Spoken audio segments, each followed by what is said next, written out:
By the way, simple math tells you they allow more points than they score. That's not getting the job done. Titans have scored 17.3 points per game, have only allowed, though, 16 points per game. So that's good, but still doesn't help me in making a pick in this one. All right, Ryan Tannehill at quarterback for the Tennessee Titans. That's not going to help me make a pick in this game either. All right, Bucks takeaway giveaway is -2. That's 11 takeaways, 13 giveaways. Some defense making up for the mistakes on offense to a degree, getting warmer. Jameis Winston responsible for 10 of those 13 giveaways. Mm-hmm. Ding, ding, ding. There it is. I'll take the Titans. I'm not feeling strongest about this pick, but that's my reasoning. You, my friend, have gone the other way. Yeah, I'm going with the Bucks. They've had a week off, cleaned some things up. Look, I know the last outing in London was disgusting. Probably set quarterback play back 50-plus years. We made fun of 5 Picks Peterman. Why are we not coming up with a similar nickname for 5 Picks Winston? Because Winston has actually performed quite well in spots over his career, and Peterman has not even rebounded from throwing 5 picks and a half. Good point. So there's that. Good point. But yeah, I feel that Arians and Leftwich have most likely taken some time out, had a nice little kumbaya moment with Jameis, cleared some things out, helped him with his reads, let him know, hey, that double team, don't force that. Giving his receivers a chance and everything. I feel that this is a nice little bounce-back game for him. I don't see either team really scoring more than 23 points tops. Tennessee has a very solid defense. I will give Tennessee the edge on defense. It's probably the best unit on the squad that they have right now, primarily their linebacking core. Outside of that, I don't have much hope in this team anywhere. I don't care who's playing quarterback. It was shocking that they actually beat the Chargers last week. So that tells you everything as far as how I feel about this team, and conversely, the Chargers as well. As far as injuries in this game, Buccaneers not showing anyone on the injury report for this week. Congratulations. For the Titans, Sharif Finch, Chris Milton, J.M. Brown, Adoree Jackson, Nate Davis, Jack Conklin, and Delaney Walker all show up as questionable. Most glaring of those is Adoree Jackson, who left last Sunday's game with a foot injury. Delaney Walker still nursing an ankle injury. Yeah, Delaney Walker, why I'm going with T.J. Hawkinson in a bunch of my fantasy leagues. You might just want to just go with Hawkinson outright. Certainly Delaney Walker has let me down so far this season. But again, Ryan Tannehill is not the answer to your Marcus Mariota problem. It's not. No. It really isn't. By the way, Jameis Winston. About the Chargers. Jameis Winston not eating W's or L's. He's eating INTs. Boo. Oh, come on. That was good. No. That was solid. No. Arizona Cardinals 3-1. The New Orleans Saints 6-1. The Saints are second in our power rankings. The Cardinals 22nd. The Saints are favored by 9.5 in this particular game. Those plucky cards is what I'm going to call them right now. They visit the best team in the NFC right now, Teddy Two Gloves. And really, I say that adoringly at this point, Teddy Two Gloves. 5-0. He's thrown only 2 picks while filling in for Drew Brees, who, by the way, wants to play in this particular game. And I think that's foolish. He should rest with the bye week next week. Because the Saints do not need Breeze to win this game. And, James, you have locked this one in. Oh, absolutely. Look, people who are pretty much touting the sky might be falling on the Saints, and all they have to do is manage, a 3-3 split over the 6 weeks that Breeze was going to be out. And I'm looking at people like, you all forgot Teddy Bridgewater was a very solid quarterback in Minnesota before some freak accident tore up his knee. And Bridgewater has exceeded everyone's expectations except mine. I've never lost confidence as far as Bridgewater's ability to play the game. As far as Breeze, I understand him wanting to come back, the Saints organization is not going to let him come back. So despite what he may want, and even though he shows up as questionable injury reports, he is not playing this week. He shouldn't even be suiting up this week. They have to bye next week, like you already mentioned. After the bye, they'll reevaluate and determine what happens after that. There's no rush for him to come back at all the way Teddy Bridgewater is playing. And this is actually, put a footnote here, part one of a little mini rant, because another quarterback situation is going to rear its ugly head later. We just want to give this job, and I understand the history of Drew Brees and the Saints. We want to give this job right back to him as soon as he's healthy enough to play, and I get him his itchiness to play. But let's pump the brakes here. Let's make sure he's 100% healthy before we just say, hey, the job is yours again, because this team has not faltered in any way, shape, or form since Bridgewater's been the quarterback.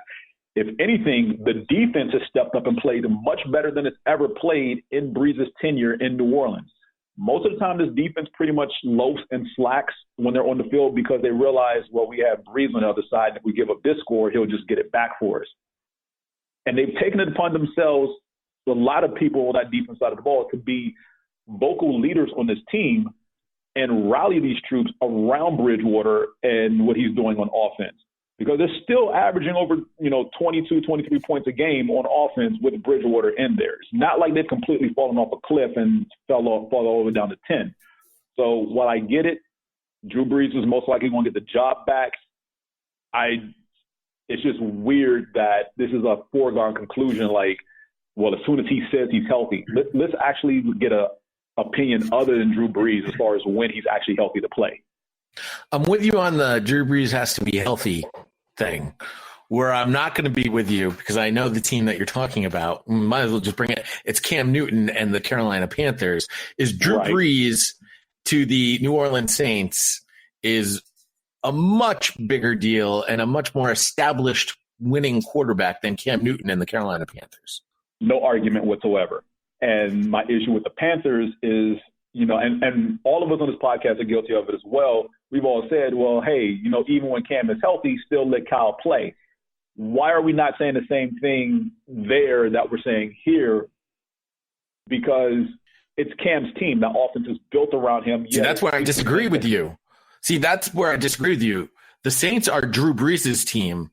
The Panthers keep retooling every season to try and make Cam Newton something he clearly – I shouldn't say clearly, something he doesn't appear to be. I think look, there are aspects of his game that are still entrenched in that offense. There's still some read option. They still call quarterback draws, naked boots to give him the run pass option. This offense is still technically his. Now, all that stuff has been scaled out since Kyle Allen has come in. They pretty much eliminated all the plays that involve the quarterback taking off with the ball, but it's still Cam's team. I mean, everything there has been built around him because he actually connects better with the wide receivers than Kyle Allen. Kyle Allen has actually hit Christian McCaffrey and Greg Olsen a lot more than his outside targets. And those receivers were brought in for Cam. They're not the speediest of guys, but they're big and they're tall, and Cam likes floating the ball up to give them a chance to get it. And Kyle hasn't done that yet. I'll give you that, but I will also tell you that when you bring in your backup quarterback and you scale down that offensive playbook, the two places that he's going to go to are his checkdowns, which are usually the tight end and the running back. And the running back. Honestly, to have a checkdown that's a CMC is a pretty good checkdown. It is a pretty good checkdown. I just don't understand why we're having two different conversations about similar situations. And albeit, yes, Cam lost his first two games, but let's be 100% honest. Ever since he got that high ankle sprain in the preseason against the Patriots, he hasn't been right. He wasn't right in those first two games, and you can see it still hampering him because he didn't move well. Now that he's sat out and he's taking time to recover, yes, I agree. He should take all the time he needs to fully recover and let Kyle Allen, continue to quarterback this team. But when he's healthy, he should get his job back. Much like we're saying with Drew Brees, when he's healthy, he should get his job back. Cam should get his job back. It shouldn't be this whole thing of, well, he lost the first 2 weeks, so what? If Drew Brees had lost the first 2 weeks, we'd still be saying he should get his job back after he's fully healthy. So that's my concern, is that we have similar situations in two different cities, but we're saying two totally different things. And I get the stats, the play, the numbers, the history with both squads, how the offense is built, and all those things that are similar. But at the core of the matter, both injury situations are virtually identical. You have starting quarterbacks out for a limited period of time, backups excelling with their respective squads. And in one situation, we're saying the starter should get his job back. In the other situation, we're saying the backup should just take over for the rest of the year. That doesn't fly with me. Well, I think we should definitely get Trey's opinion on this, our Panthers super fan. So Trey, if you're listening, and I know you're not because you haven't participated in a while, not to call you out or anything, but you're called out. We should definitely get Trey's opinion on this in regards to the Panther situation. The other thing I'm going to say, just between you and me, James, but really just between you and I. Yeah. This Panther situation, it is very similar to the Bledsoe Brady thing. You know, Bledsoe was that veteran who was in there, had a lot of success, had a modicum of success, and then Brady came in, and I'm just saying, Dr. Jones, by the way, has to say this about the Arizona Cardinals' chances. If we stay within 13 points, I'll be shocked. Cards haven't won 2 straight 10 a.m. starts since moving to Arizona. We haven't won in New Orleans since the 90s, 96, I think. Word is that Kamara is returning. I'd be interested in that because I also have Alvin Kamara on a fantasy team. New Orleans is a top 4 team in this league without Breeze. Our only hope is that by short-shaming Tariq Cohen, they upset Kyler. Cards lose 31-13. Oh, my gosh. Yeah, the short shaming last week was real in Chicago.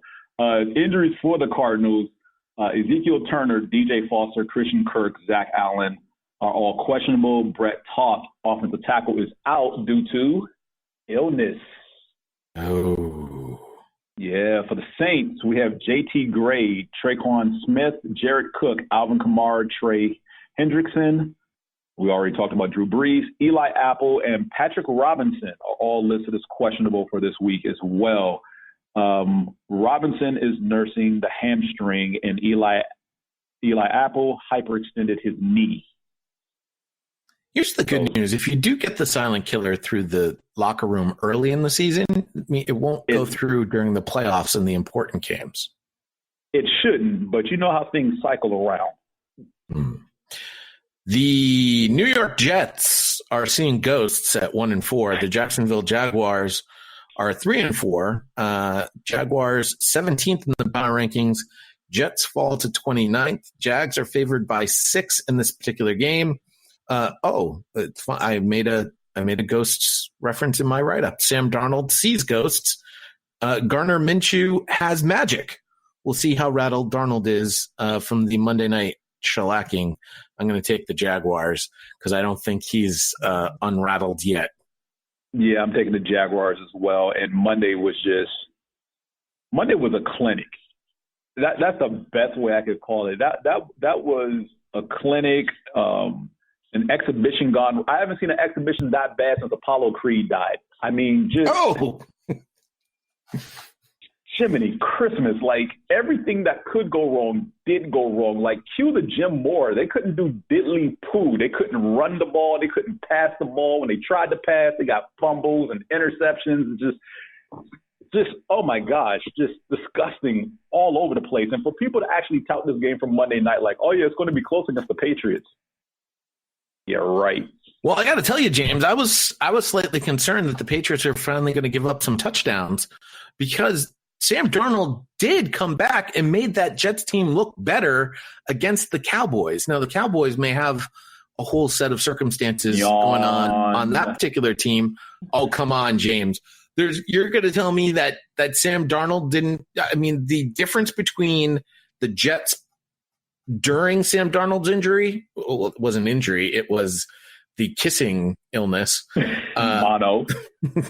So during Sam Darnold's mono vacation, the Jets were looking just as pathetic as the Miami Dolphins. Mm-hmm. Darnold comes back against the Dallas Cowboys, and they look phenomenal. Like a quite honestly, NFL team. The difference between the two teams that were the same was noticeable. And then they fall right back to being pathetic against the Patriots. But Patriots make everyone look pathetic. So I blame Dallas for their up and down year, while everyone's touting them for having shellacked us on Sunday night after dropping one to the